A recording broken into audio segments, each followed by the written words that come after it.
The story of Vans begins on March 16, 1966, a day that would mark the start of a revolution in footwear. In a small workshop in Anaheim, California, anticipation filled the air as Paul Van Doren and his team prepared to open their doors for the very first time. The city was buzzing with excitement, and no one could have predicted that this humble beginning would give rise to a global icon. This was the day the world would meet Vans, a brand destined to leave its mark on generations to come.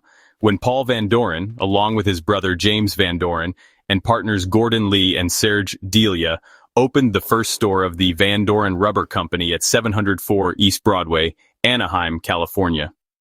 Unlike traditional shoe factories, their business model was innovative. Vans produced the shoes in the same place where they were sold, offering customers the possibility to buy footwear directly from the factory with no intermediaries. On its first day of operation, the brand sold 12 pairs of shoes, handcrafted with vulcanized rubber soles and canvas uppers. The models didn't have names yet, but would later become known as the Vans Hash 44, today called the Authentic. These shoes stood out for their simple design, functionality, and especially the grip of the sole, something that would soon attract the skateboarding community. In its early years, the company worked on a made-to-order basis. Customers chose the color and style, and the shoes were quickly produced on site. This personalized service helped create a strong connection with consumers. By the late 1960s, skate culture was on the rise in California, and Vans found its perfect audience. Skaters realized that Vans shoes, with their waffle soles, a grid pattern rubber sole developed by the company itself, provided excellent grip and control on the board. This made the brand a favorite among skaters, even though at that point it wasn't part of any formal marketing plan. By 1970, Vans had already built a solid reputation as durable, functional footwear for board sports, while also becoming popular among young Californians seeking style and authenticity. Production was still local and relatively small, but the company had already shown the DNA that would make it iconic: closeness to its audience, simple innovation, and an identity tied to youth and alternative culture. From 1971 to 1980, Vans experienced its first major wave of growth, cementing itself as a staple in California's youth and skate culture. In the early 1970s, Vans expanded its product line beyond the original Hash 44 Authentic. In 1976, the company introduced one of its most iconic models, the Vans Era, co-designed with legendary skaters Tony Alva and Stacy Peralta. This shoe featured added padding around the collar and came in bold color combinations, quickly becoming a favorite among professional and amateur skaters. In 1977, Vans launched another classic, the Old School, its first shoe to feature the now famous jazz stripe, a simple side stripe that would become one of the brand's most recognizable design elements. This was followed by the slip-on in 1977 to 1978, which gained massive popularity thanks to its easy, laceless design. By the late 1970s, Vans wasn't just making shoes, it was deeply embedded in skateboarding culture. Its durable waffle soles and skate-specific designs made it the go-to choice for skateboarders, BMX riders, and surfers. The brand also began expanding its retail presence, opening multiple stores across California. Vans' customization options, letting customers choose colors and patterns, became a hallmark of the brand, reinforcing its connection with creative, youth-driven subcultures. By 1980, Vans had transformed from a small Anaheim shoe shop into a cultural symbol of the California lifestyle, rooted in skateboarding, individuality, and bold self-expression. From 1981 to 1990, Vans faced some of its biggest challenges while also solidifying its cultural impact. In the early 1980s, the brand expanded aggressively, launching a wide variety of new products, from casual shoes to athletic sneakers, trying to reach a broader audience beyond skateboarding.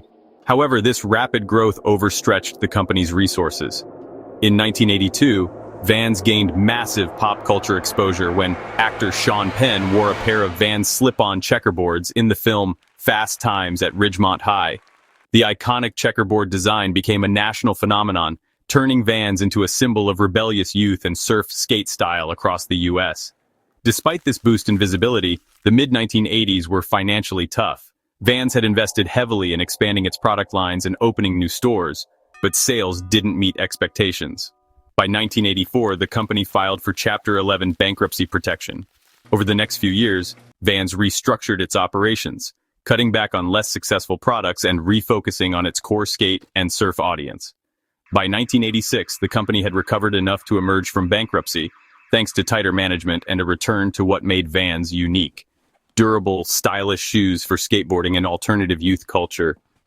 By the end of the 1980s, Vans had survived its crisis and re-established itself as a beloved brand among skaters, BMX riders, and punk culture, proving its resilience and deep connection to subcultures that valued authenticity. From 1991 to 2000, Vans entered a period of reinvention and strategic expansion, establishing itself as an icon of youth culture. In the 1990s, the brand heavily invested in strengthening its identity linked to action sports and alternative lifestyles.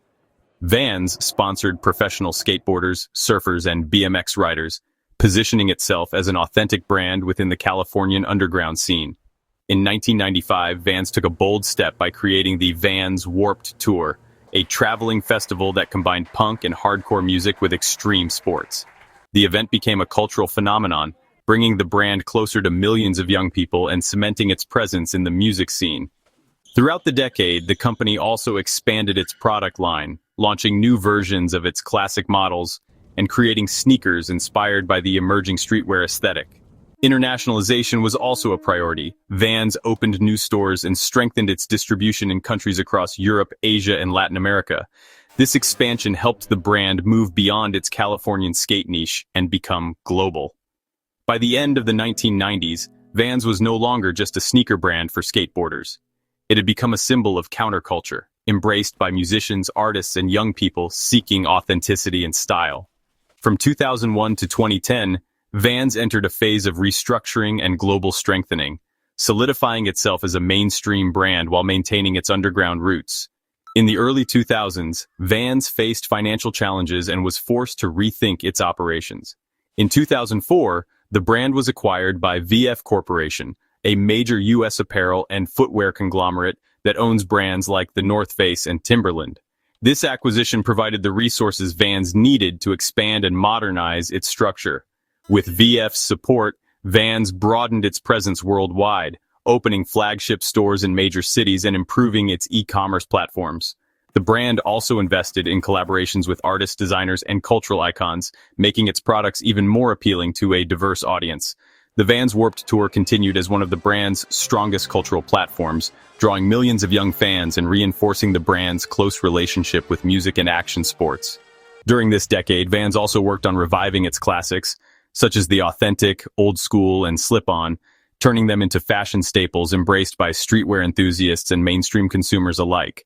By the end of the 2000s, Vans had successfully transformed itself into a global lifestyle brand, combining skateboarding heritage, music, fashion, and youth culture in a way that few competitors could match. From 2011 to the present, Vans has solidified its position as one of the world's leading lifestyle and action sports brands, successfully merging its skateboarding heritage with mainstream fashion and culture. During the 2010s, Vans greatly expanded its global reach, opening flagship stores in major cities and increasing its presence in markets across Europe, Asia, and Latin America. The brand continued to invest in collaborations with artists, designers, and influential brands, partnering with names like Supreme, Disney, Marvel, and Fear of God, further strengthening its status in the streetwear and fashion world. Events like the Vans Warped Tour, which continued until 2019, and the Vans Park series for skateboarding reinforced the brand's authenticity in action sports while keeping it relevant to new generations. Vans also embraced the digital era, improving its e-commerce platforms and launching personalized shopping experiences, including the Vans Customs program, which allows customers to design their own sneakers. In fashion, its classic silhouettes, old school, skate 8 high, slip-on, and authentic, became iconic pieces, embraced by celebrities, influencers, and the global streetwear scene. Entering the 2020s, Vans began focusing more on sustainability, launching eco-friendly product lines and committing to reducing its environmental footprint. Despite challenges like the COVID-19 pandemic, the brand adapted with strong digital strategies and maintained its cultural relevance. Today, Vans is a global powerhouse, present in over 100 countries, with billions in annual revenue and a loyal fan base. It remains true to its roots in skateboarding and youth culture, while continuously evolving to stay at the forefront of fashion, music, and lifestyle. If you enjoyed the video, leave a like, subscribe to the channel, and turn on the notification bell.